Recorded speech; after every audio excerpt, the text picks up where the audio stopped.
Hey guys, it's Jen and welcome to today's video. Today we're going to talk about The Princess Bride, which is one of my most favorite movies. It came out back in 1987 and I fell in love with it the first time I saw it. I watched it recently and I love it today just as much as I did way back then. So I'm going to go ahead and create a makeup look inspired by this movie and just kind of chat about it with you guys. So if that sounds interesting to you, then stick around because I'm about to get started right now. Hair is up and I'm basically going to do a natural kind of look today, like a no makeup look, because in the movie Robin Wright plays Buttercup and she is incredibly stunning. She still is today, and she has this beautiful natural, almost like she's not wearing any makeup at all, even though she looks all natural and fabulous. That girl has makeup on, I can guarantee it. She has to, because no one can look that perfect, or else I would have to slay her. So I'm gonna go ahead and do a natural kind of glowing look basically, and yeah, just so you know guys, before we get started, there are going to be spoilers. I'm gonna talk about this movie, so if by chance you haven't seen this movie that came out all those years ago, I highly recommend you go and watch it because it really is a great film and I wouldn't want to ruin it for you. But I feel pretty confident that most of us have seen it by now, and if I talk about it, I don't think I'm gonna ruin it for anybody. I hope. So yeah, I just thought I'd put that out there. I'm going to talk about it and go into some detail. So let's get started because I'm really excited about this. Isn't that a wonderful beginning? Yeah, it's really good. I've got my Bite Beauty Changemaker foundation, which is like, looks the most natural on me. And if you can imagine, I'm almost done with this. I have my backup just right there ready to go, and that's pretty exciting. I'm very happy about it because this is one of my favorite foundations. I really enjoy it. And I bought a backup, which is something I almost never do because I try new stuff all the time. I'm going to use my crusty mirror. It's happening. I'm sorry. We're going to do it. I really feel like this movie it's all about love. Fred Savage is the young kid who's at home sick, and his grandfather, who is Peter Falk, who used to play Columbo, comes over to read him this story. And the kid doesn't want to see his grandfather because he doesn't like getting his cheeks pinched. And that's how the grandfather shows love. He pinches the grandson's cheek. Well, he comes over and does that and sits down, has a book, and he wants to read to his grandson one of his favorite stories, and it is The Princess Bride.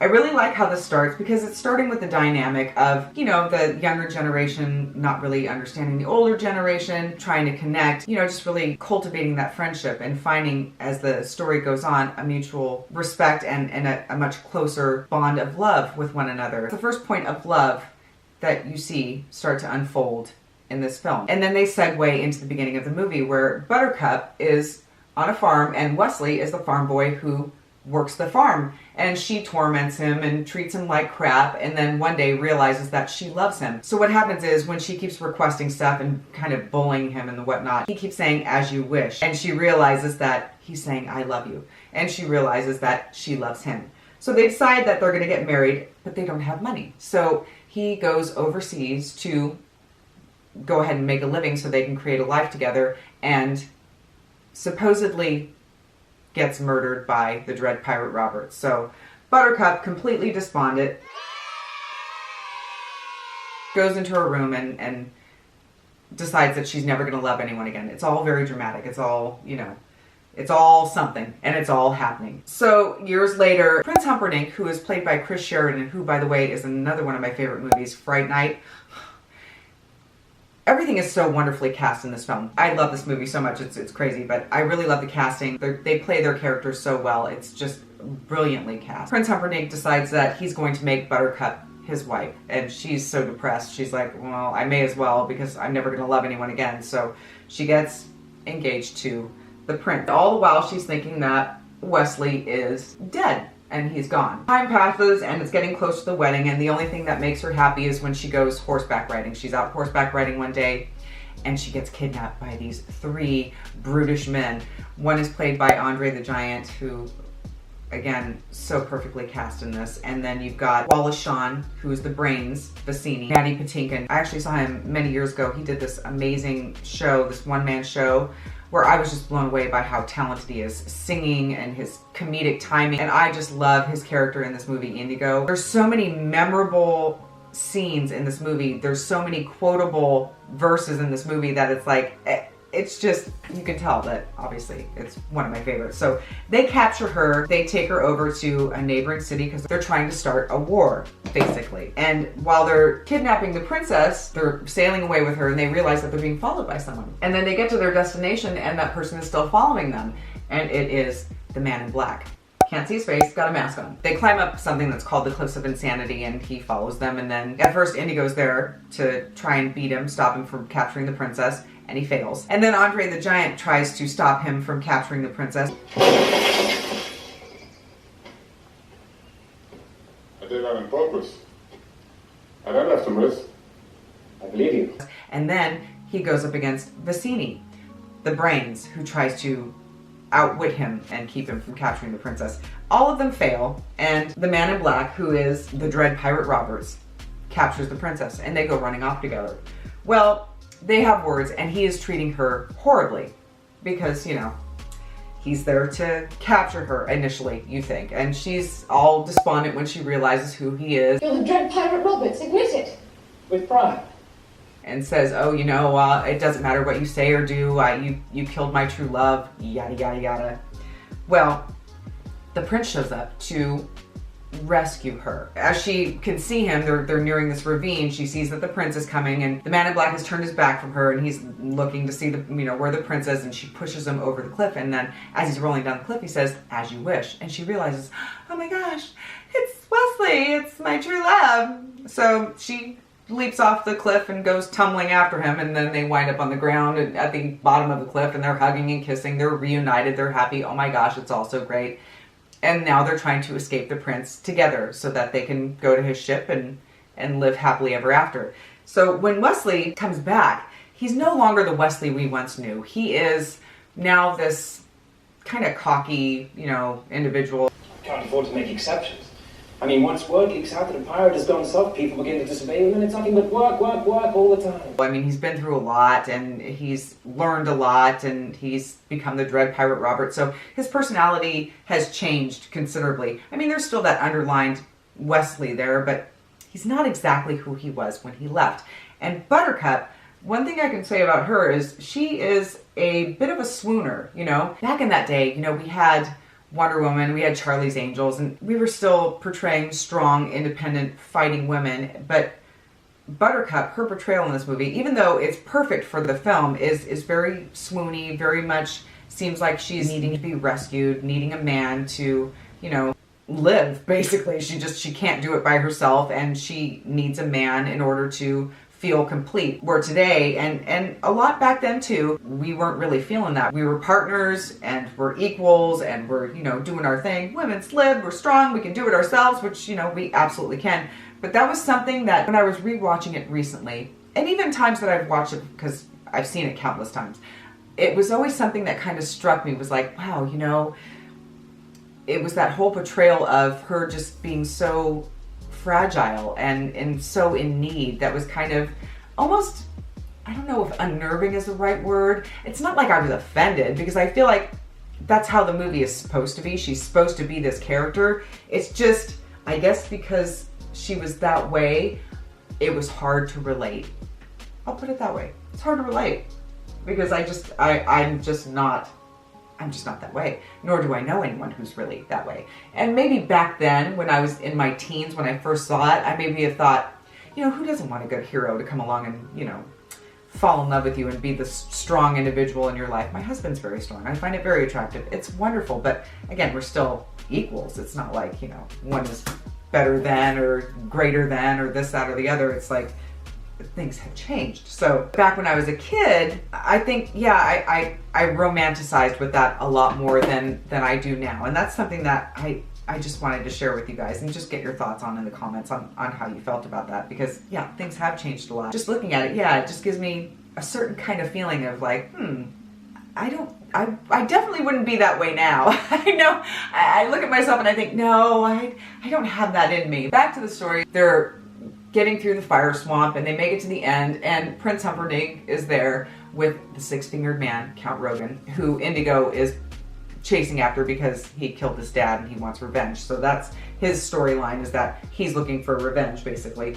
And the six-fingered man is there and they all kind of crowd around them, and this is where Buttercup you know, she steps up a couple times in the movie, don't get me wrong. She has a backbone, it's just not present throughout a lot of the movie. You know, it's just not a continual thing, it's not her character. So she steps up and says, if you let him go, I'll go with you. They're like, oh yeah, sure, we'll get him back to his ship. You know, you come back to the castle and marry the prince and, you know, it'll all be fine. We'll take care of it. So she gets on the horse with the prince and they go back, and of course, Wesley knows that he's not gonna go back to his ship. So they hit him over the head, knock him out, and take him to the pit of despair. Where am I? The pit of despair. Don't even think.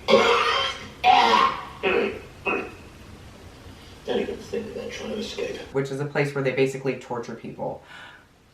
It's terrible, but it's freaking great at the same time. So Wesley's there, and that's that for that at that moment in time. Yeah, things are coming along. We're looking natural and healthy and pretty and all that good stuff. I need to deal with my dark circles under my eyes and all that jazz, because Buttercup didn't have dark circles under her eyes, did she? I don't think she did. So now in the movie we come to find out that it was Prince Humperdinck that's been planning her murder all along. So the 3 people he hired have, you know, dispersed. They've been defeated and they've spread out basically, and Vicini, who ran the gang, drank poison. His character dies. So, you know, spoiler, he's dead.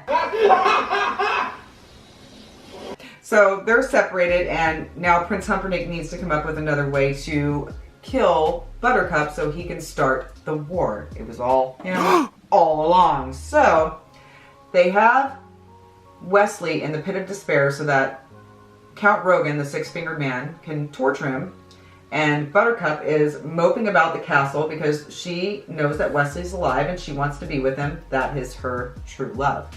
So she goes to the prince and says, listen, I don't want to marry you, and if you make me marry you, I'm gonna just off myself, is what she's saying. She's threatening to, like, end her existence if he forces her to marry him. And he says, okay, what can we do? And she says, I want to send word to Wesley and have him come back and get me so we can be together and be happy and all that good stuff.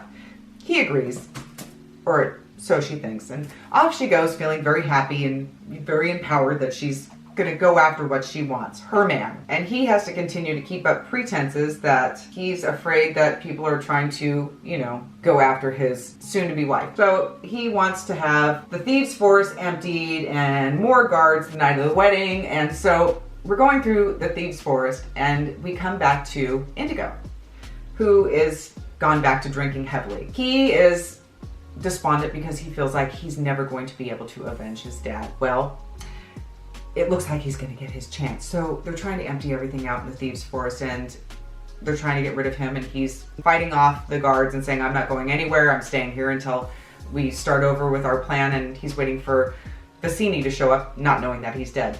Well, who shows up? Andre the Giant.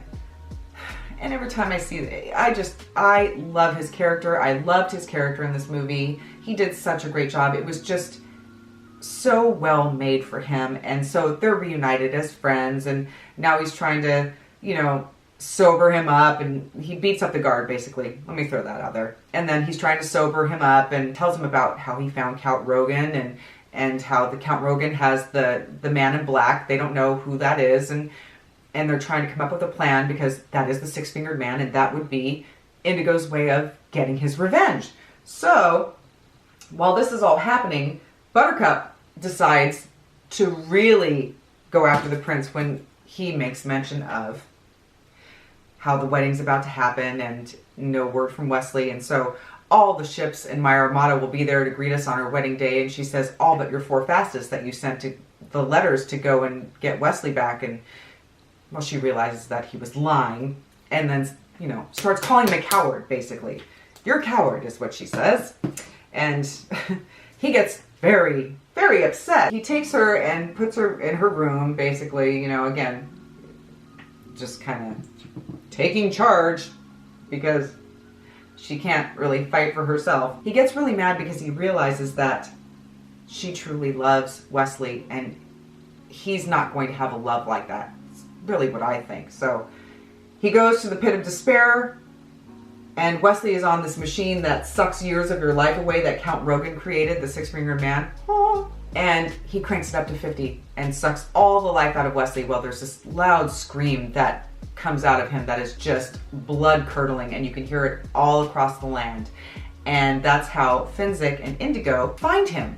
They follow the scream. They find the secret way into the pit of despair. They find his body. He's passed. It's all very sad. All the while, the little boy and the grandfather, you know, are kind of going back and forth, where he keeps having moments where that can't be real, this can't be real, who gets Humperdinck, how can Wesley be dead? And he keeps, you know, wanting to stop the story and go, okay, I'm gonna stop because you're not feeling good, you know, you're taking this, you're getting a little caught up in it. So our little boy, circling back to that, who was kind of like not wanting to visit with Grandpa, is realizing that this is actually a really interesting story. See? Didn't I tell you she'd never marry that rotten Humperdinck? Yes, you're very smart. Shut up. And he's not minding so much hanging out with Grandpa. It's not so bad after all. So there are those moments that come back in and out throughout the movie, which I find really endearing, because you start to really, you get to care about all the characters involved in the film, which is something that I just really, it's just another thing that I really love about it. So then we circle back again to how they're going to help the Man in Black and bring him back to life. And that's where Billy Crystal, Miracle Max, comes in. And Carol Kane plays his wife.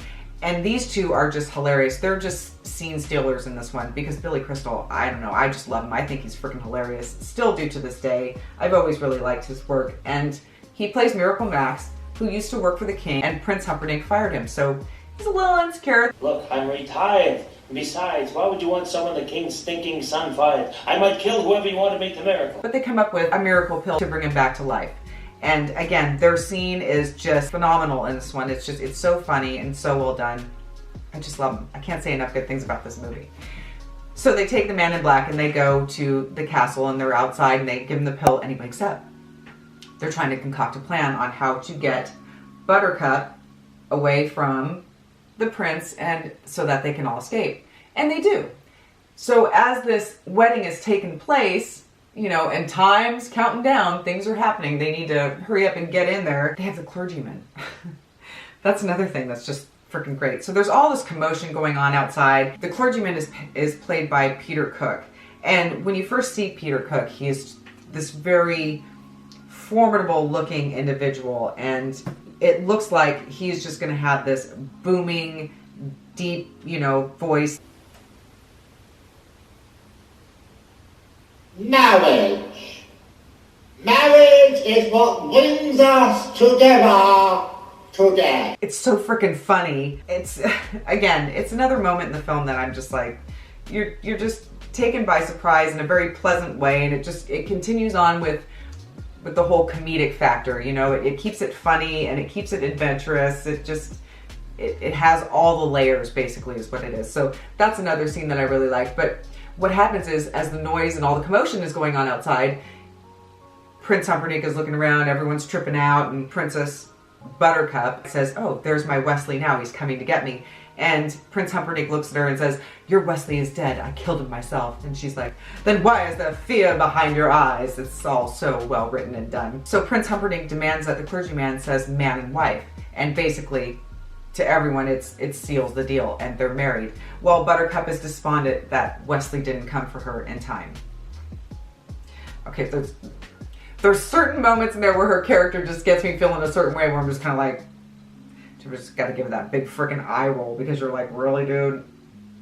Okay. Her Wesley didn't come in time, and she's just not happy about the whole thing. So she's gonna end it all once she gets to the room, and she gets there and she sits at her beauty table, which I wish I had, because it's actually really very pretty. She pulls out a knife and she puts it to her chest. She's getting ready to make it all happen, and then Wesley is suddenly there. She hears him talking from behind her. He's laying on the bed. She turns around, gasps, oh my gosh, my sweet Wesley, there you are. And they are reunited. Now, while this is all happening, Indigo has found the six-fingered man, and he's going after him. They are having their final showdown, the one he's been waiting for forever. So they're having this duel. My name is Indigo Montoya. You killed my father. Prepare to die. Which he wins.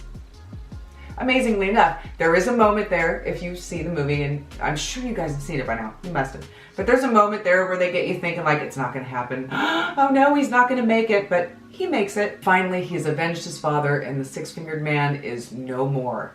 Dun, dun, dun, dun. Everybody's happy. It goes back to Wesley and Buttercup, and she's all upset because she has married the prince and she didn't believe that he would come for her, or she feels like she's lost faith in some way by doing so. And he says, well, did you say it? Did you say I do? And she's like, well, no, I didn't. He just said man and wife. And he's like, well, then you didn't do it. And she's relieved. Oh, I didn't give up on love. I love you. Hug me. He can't. He's been mostly dead all day. So Prince Humperdinck comes in at that time and confronts him and says, you know, let's fight. And Wesley stands up heroically, bravely, grabs his sword, and you think he's got all this strength, and Prince Humperdinck folds and is terrified, and, you know, he's a total coward. So Buttercup ties him up, and we find that Wesley is still weak when Indigo shows up and proclaims that he is still weak and needs help.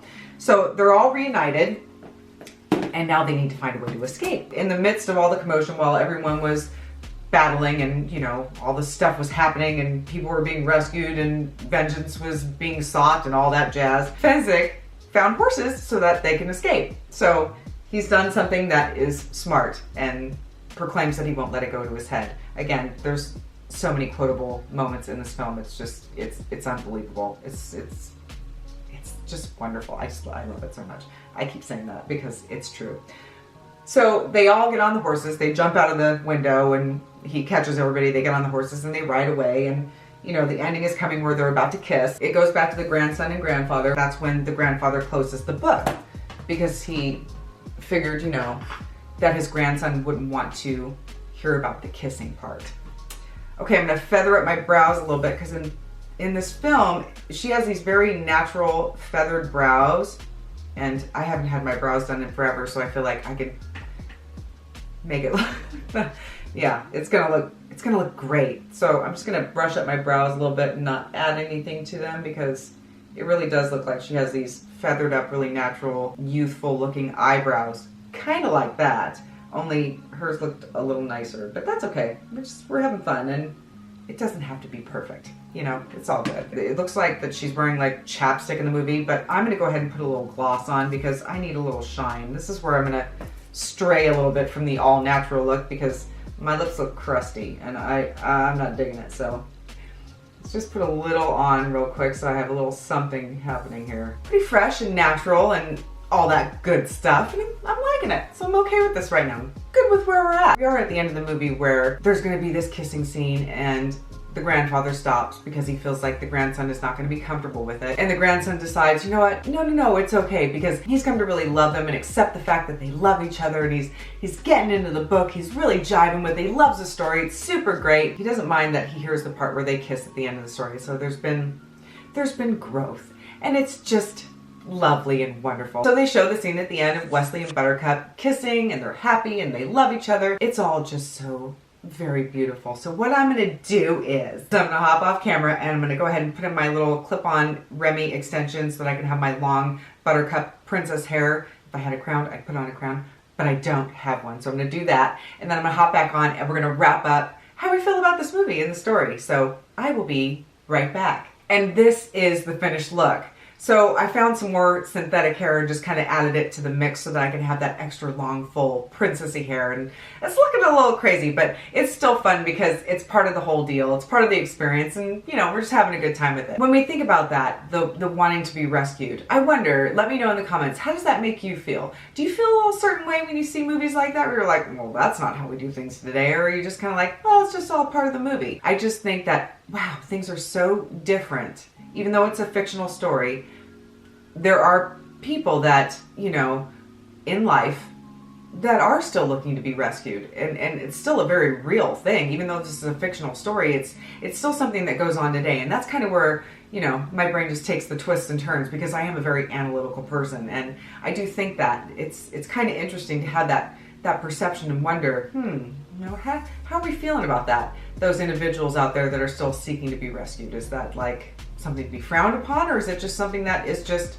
their deal? So curious to hear what you think in the comments about that, about the wanting to be rescued portion of the program, because I don't know, it's certainly not my style, but I guess I can understand the concept of it. I can see where it's coming from, and I know how they did it in the movie, how it was meant to be for her character, and that makes sense for me. I can totally understand that. But The movie itself, I can honestly say, it really does have everything. With action adventure, it has romance, it has, you know, families getting closer and that bond and that relationship. It has humor. It was just so well done for that time. And it really is and always will be one of my favorite movies because it was just so well done. And I did read the book as well. I ran the gamut on this one because I really did fall in love with it. It was just so wonderful, and it's always going to be something that I'm going to revisit and love probably forever. I don't think it's ever going to get old for me, and I can't say that about a lot of movies. There's just really a handful of films I can think of that I feel like I'm always going to love watching those movies. I'm always going to look back on them and have that same love and excitement and joy that I got from it the first time that I saw it. So yeah, I don't know, I really love that, and I had a lot of fun creating this natural, not natural look today, because why not? It's a very princessy kind of feeling that I'm having right about now. I'm curious to know, what is your all-time favorite movie, and what do you think about the whole princess aspect of things, and do you think that it's played out and that we don't need that kind of princess in our lives anymore? Or do you still find the nostalgia and the swooning princess something that is, you know, still interesting and valid and worth watching? Or is it something that annoys you? You know,